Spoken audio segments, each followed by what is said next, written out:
St. Clair, UNASTCLAIR, Executive Director of Citizens for Safe Technology Society. Why are you here? Well, there is no democratic way to force people against their will to take a smart meter, and that's why we're here. We're standing up for democratic rights. This is not a dictatorship that we live in, at least we hope not, and everybody needs a choice. We have a situation where the government is coming between the patient and the doctor. That is unconscionable. We can't have that happening in British Columbia. Everybody needs the right to opt in to the smart meter program. And in many states around the U.S. now, people are having the choice of a no-fee opt-out. That gives everybody the choice. If they're elderly on a pension or if they're on a disability, they don't have to pay every month to keep a safe meter. This is what we need in British Columbia, a return to democratic process. So what's the story between the doctor and the patient? What's that about? There's a class action human rights case that is going ahead. It's being heard in November, and we have over 120 doctors that are standing up for their patients with electrohypersensitivity as a symptom, as a syndrome that's causing numerous health problems when people are exposed to wireless. So around British Columbia and the world, electrohypersensitivity is growing rapidly as we're more and more faced with wireless devices. And people have the right and need the right to keep their home safe for them as they choose. And many people in British Columbia have eliminated all wireless devices in their home, and the last thing they need is to be forced to accept another. And so what are you bringing with you? We have about 30,000 petitions here. We've already presented 5,000, so we're up to about 35,000 on petition saying please, no thank you. And who are you presenting these to?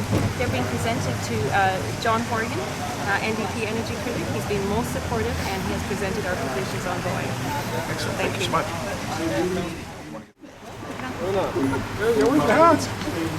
Okay, I got my orange on. Oh, okay. How do you do? Good to see everybody. Thanks very much for coming. How many have we got? We've got 29,000. 29,000. Wow.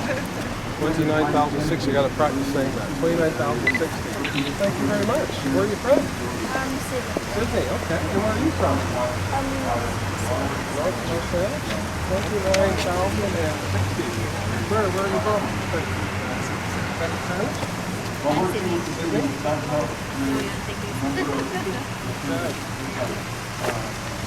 Anybody else? That's it. Well, thank you very much for all of your work, and I'm hopeful that the government will respond by at least hearing your concerns. As you know, if we get the opportunity, we'll be going to the Utilities Commission and putting in place an opt-out provision. And again, tireless opposition, good on all of you against insurmountable odds, and you're still here. And you're still here. opposing. We're not going away. Not going away. Good for you. Good for you. Standing up to the government is an appropriate thing for citizens to do. Any government. It doesn't matter about political stripe. It's about citizens taking action. And 29,057. And we want to thank you, John, for your ongoing support and your unwavering commitment to present these petitions. Not at all. It's my pleasure. There we go. There's 5,000 more before that. Yeah, well, there was more than that. I said. So we're up to actually about 35,000. Yeah. Okay. Well, great. Thanks, John. Thanks a lot.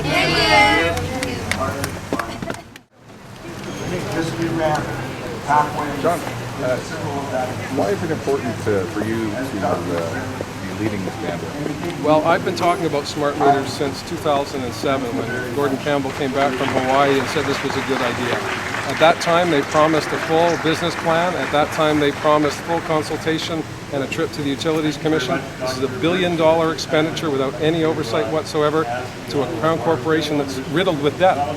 It seems to me, as the energy critic, it's my responsibility not to just focus on the issues of cost, but also the impact it's going to have on citizens. And my inbox over the past 3 years has been filled with people concerned about the impacts of this technology on their health, on their privacy. It's appropriate to have that discussion. If they are successful with you or another government, whatever government happens to be there, on an opt-out, would that include people who have already been transferred over to smart meters? They could opt back to a standard system?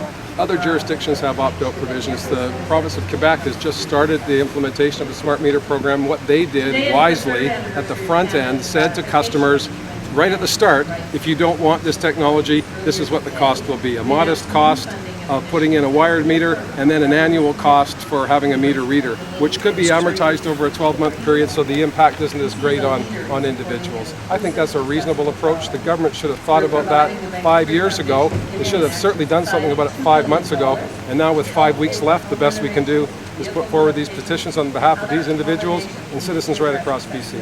And sorry, you take that to Utilities Commission and they That's have to correct. approve that? So the government doesn't unilaterally just... We'll give a direction to the Utilities Commission to give us best advice on what opt-out provision would suit the BC context. As I said, other jurisdictions are doing that now.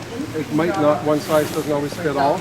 So what in the BC context is the most appropriate course of action? That's prudent, that's reasonable, and it's also independent.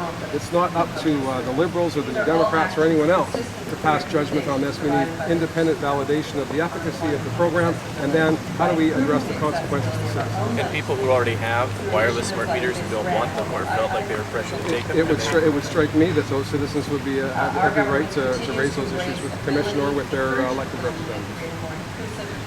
Okay? Thanks. Great, guys. Thanks. Way to go. Thank you. Sorry, with the Times Colonist. Hello, Times Colonist. Rob Shaw. Are you... I know Rob Shaw. I read you. Okay. Are you sort of coordinating this? Can I interview you? Yes, you can. Okay. Tell me the petition. How long has it been going for? You get 29,000. Yeah, that's Fletcher. We have actually about 35,000 signatures because we presented them all the way along. It's Fletcher. So right now we're at 30,000 that we're presenting today.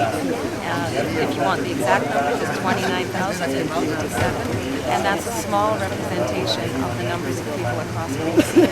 And what else do you want to say? What does the petition say specifically? What is it calling? The petition calls for a moratorium on the smart grid. That's what it calls for. That this whole program needs to be stopped. It's not been properly thought through. And we believe as people that this needs to have a forensic accounting. It needs to be figured out as well as all the issues that are being raised worldwide. In the UK, it's an opt-in.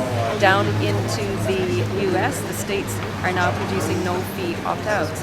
So our position is that nobody should be penalized if they are financially not able to pay some kind of fee for a choice. Fee for choice sounds a bit like extortion in a democratic society. So we believe no fee opt-out so that people elderly on a pension or people with disabilities, many people with MS do not want any wireless intrusions in their home. People with other conditions who are on a disability pension shouldn't have to pay to keep their home safe. And Mr. Horgan's position, or the NDP's position, to go to the Utilities Commission and ask for a wired option would have a fee?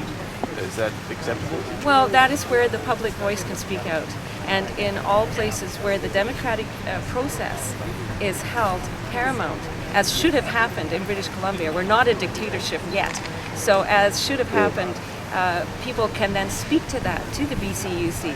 And this is where we all have a wonderful right and opportunity, and the burden of democracy falls upon all of us to get there and speak out.